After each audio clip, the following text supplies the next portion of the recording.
Hello folks, welcome back to my channel. Today I've got a hopefully quick little tag for you for Tag Tuesday and hopefully quick for my future editing self. So this is the Booktube Backstage Tag. For those of you who are new here or have not heard me mention before, I work in theater production, so I saw this tag with the word backstage in it and I had to check it out. The original tag is by Rainier books, so you'll be sure to have that video linked in the description box below. So we have 8 questions here. Let's get started. What camera do you use for your videos? I use my old smartphone, which is a Galaxy S7, which I believe I purchased refurbished from T-Mobile however many years ago it was that I purchased it. I know T-Mobile no longer sells refurbished phones through their website, which is a bummer. Because when I purchased my current phone, I had to take my business elsewhere, but that is a rant for another day. It's not using any fancy cables that I don't already use for other things. You know, it's got a start, a stop, and a pause, I learned. And that's it. That's it. That's what I can handle. It's great. Question number 2. Speaking about filming and being your own director, do you have a favorite film director? I had to think about this a little bit, and I think, like, I've got 2 names I want to put out there, but kind of with caveats that I don't really pay attention to film directors as much as I do maybe actors, but that makes sense because you see the actors, you don't usually see the directors. But a couple names that came to mind, Ridley Scott, who is known for Blade Runner and the Alien series and Gladiator, and that might be the sum total of what I've seen of his. I've probably seen a few more things. But he's like an action director who, of his movies that I have watched, I like. Now there's plenty of things he's directed that I haven't watched, so I can't say that, like, his name being attached to a project will make me want to go see it. It'll just be like, oh, I like this movie. Who directed it? Oh, it's that guy again. But there seems to be a certain type of action movie that he's drawn to that also has a compelling story. I'm thinking about, like, Gladiator in particular. But anyway, that's a name that I have bothered to learn, so I guess I must like his stuff. For similar reasons, Guillermo del Toro also comes to mind. Again, the list of what I have seen of his is fairly short. I mean, Pan's Labyrinth, of course. Shape of Water. I'm sure I've seen other things of his. Again, like, I think more of his, like, more horror stuff I haven't watched because I'm not really a fan of watching horror movies, but some of his other, like, stuff that's more fantasy horror, again, like the movies I mentioned, there is something about his kind of, like, dreamy sense of weird that seems consistent in the movies of his that I've watched, and this is an aspect of his work that I am drawn to.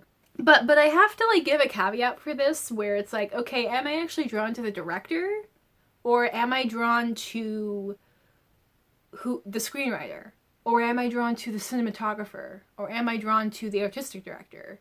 Anyway, there's a whole conversation to be had there about, like, what, like, the aspect that you like about this person's work. Is it the director?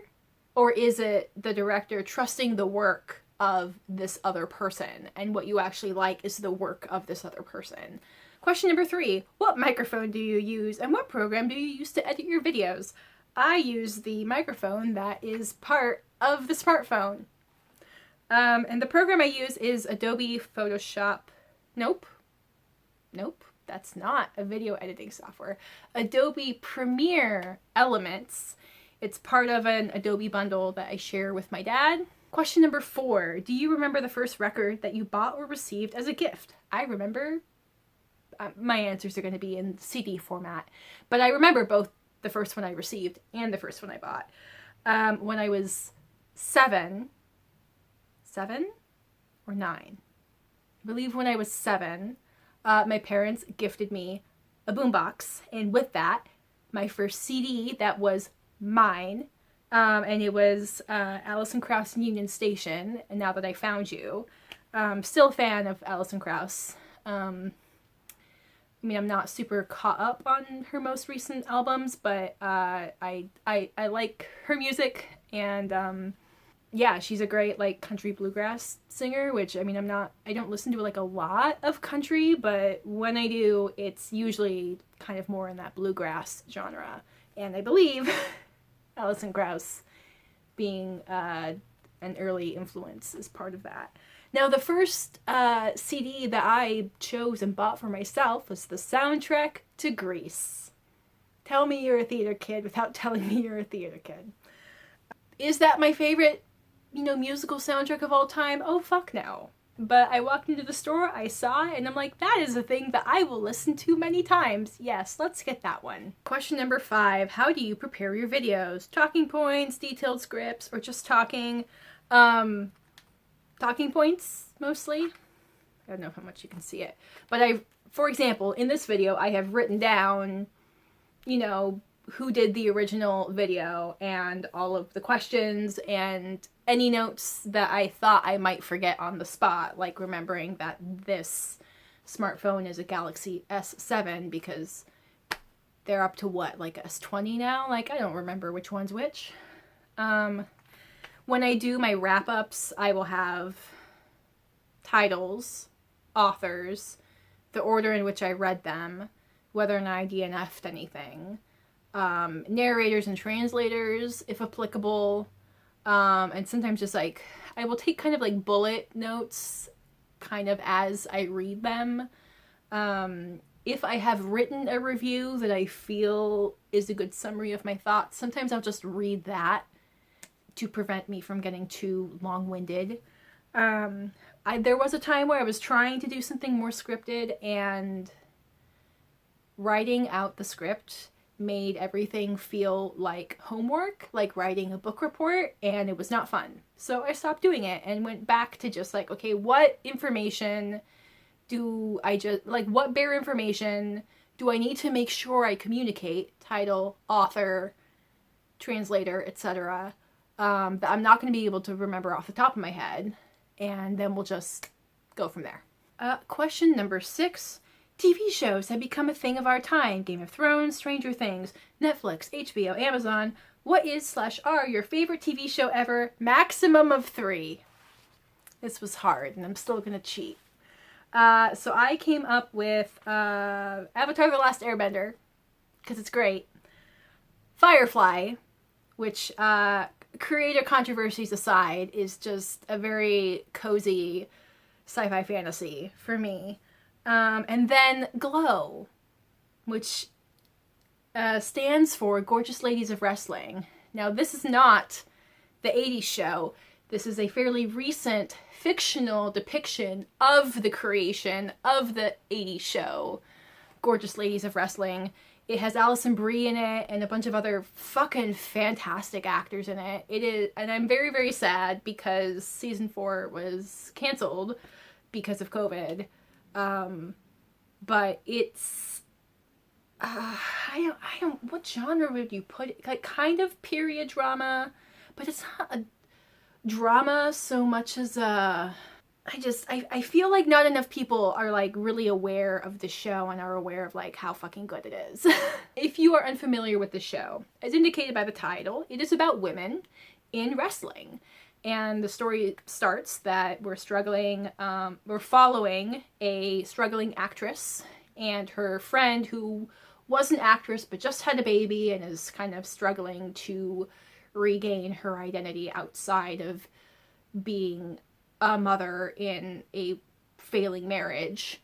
So these two friends end up getting cast in this new show that people in this new show that is going to feature all female wrestlers. Actually, no, it's not a show. It's going to be, well, it's a show, it's a live performance that is designed to also be filmed, I guess, in the way that wrestling was. And it's kind of this, I guess, like, underdog story. I guess that's kind of a way to describe it. Because, like, nobody thinks that anyone's going to want to watch this unless they make it, like, super sexy. But all the women are kind of like, no, I want to kind of be taken seriously. And, like, watching these women train and learn how to do these very complex physical acrobatics. Like, I mean, again, theater nerd. I'm like, this is like peak stage combat. It's amazing. You know, watching these women basically become like stunt actors with like these very complex acrobatic stage combat skills. And a lot of the actresses like actually learned how to do these things. I don't know how much of what we see in the show is done live and is done by the actual actresses, but I think more than one would usually see for that level of physical activity. Yeah, so it's about these women kind of gaining confidence through getting involved in this show and dealing with their asshole director. I think it's super underappreciated, and I thought it was really well done. And I'm really sad that season 4 is canceled. And then I have to give an honorable mention to Parts Unknown by Anthony Bourdain. And I know they said a max of 3, but see, the problem is, it's kind of like asking, okay, what's your favorite book? And, well, my follow-up question is, okay, but in what genre? Because it's kind of not fair that you're asking me to compare. You're trying to make me, like, compare 2 books that are so fucking different. Similar with the TV shows, so Parts Unknown, it's kind of like my nonfiction pick. It's a documentary food series. It's a documentary series with Anthony Bourdain that explores culture through food. It's also fantastic. And the only reason I haven't rewatched it incessantly is because it breaks my heart that Anthony Bourdain is no longer with us. Question number 7. What kind of booktube videos do you prefer to watch and why? Reviews, wrap-ups, vlogs, book hauls, tag videos, etc. Definitely wrap-ups and TBR videos, kind of for the same reason as wrap-ups, in that I am looking for recommendations. I want to hear you talk about a book and then be like, oh, that's interesting. Let me add that to my Goodreads TBR, which has well over 1,000 books on it. While you do get the most information out of a wrap-up video, I do think, particularly on Booktube, I do think with TBR videos, you also definitely get a sense of whether or not you will like a book, because, you know, beyond just the synopsis of a book, you will get a sense of, you know, has this creator heard any of the reviews of it? Have any of their friends read it and already liked it? Have they read other things by this author that they like? I think the TBR videos still give more information than just reading a book blurb, so I'm still really drawn to them. Similarly, hauls and unhauls, because people will talk about why they pick something up and why they're getting rid of something. But yeah, I also like to watch tag videos. Case in point, they are another thing I like to film.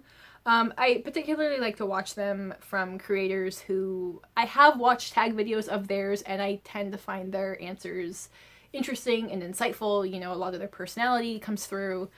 Question number 8. Watching TV was probably a part of all of our childhoods.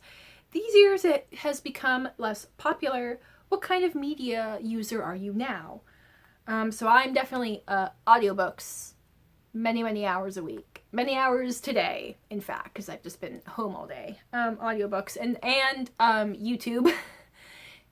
Long form YouTube. So in addition to like the stuff I just mentioned, watching on Booktube, I also have, let's see, what else do I watch? There are 3 creators that will do New Makeup Nonsense Bingo, where they have a drinking game that they talk about new makeup releases, and they've turned it into a drinking game. And those creators are Audra at Home, Theresa is Dead, and they just changed their channel name. Hold on. It used to be Nomnivorous, but they changed it. Hold on. Imperfectly Em. So, I mean, they all do, like, other makeup content, but that's kind of, like, the one, there was a time where I was watching a lot of, like, new makeup YouTube, you know, makeup artist YouTube, and that's not really where my hobby focus is right now, but that's kind of a leftover from there. I'm seeing a brand new video from Mariah Alice, who is one of 3 VANLIFE people that I follow. Let's see, it's Mariah Alice, Maddie Taylor, and yeah, Anna Uncharted. They are 3 young women who travel solo doing van life stuff, and all 3 of them kind of have a similar, like, video storytelling editing style. And particularly Mariah Alice it's kind of like reading a very self-aware, self-reflective journal. Plus getting to see footage of all the amazing places they're traveling. They definitely inspire a lot of wanderlust in me. I occasionally watch some, like, decluttering and cleaning stuff. Oh, love me some Leena Norms, who I discovered, I believe, through Booktube, but she just does, like, a bunch of, like, video essay stuff. Ooh, on the topic of video essays, also have to shout out a friend of mine, There Will Be Fudd, who does deep dives into Disney movies. And he has a plan to talk about, like, every single Disney movie from Snow White onward. They take a lot of work, so, like, I don't know, it's like one video comes out every 3 months, but they are fantastic video essays. Have to shout him out. Like, the way he talks about, like, so far, and he'll do, like, other little shorter videos kind of in between to tide things over, but so far he's done deep dive videos on Snow White, Pinocchio, and Fantasia.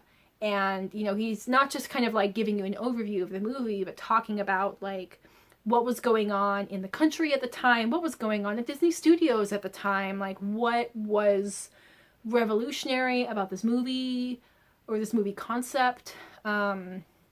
Just, yeah, I'm not doing a great job of selling on it, but, I don't know, if you like video essays, or you like Disney movies, or you like just learning about movies in general, like, check them out. Oh man, I'm gonna have to link a lot of channels in my description box. There we go. That's the tag. I hope you have a good rest of your day. I encourage you to go out into the world and be curious. I will have my social media, along with other places where you can find me, in the description box below, along with all those YouTube channels I just mentioned in that last question. And I will catch you folks in my next video. Bye! I think I'm gonna have to learn some color correction, because I think this shirt is making everything look green. I don't know. I don't need to try and describe these movies to you. That's not the question. Thought of Guillermo del Toro. I pronounced that weird. Let's try that again. I recently most saw him in. It's not good grammar. Who I have learned I'm really struggling with grammar today. I don't know what's going on.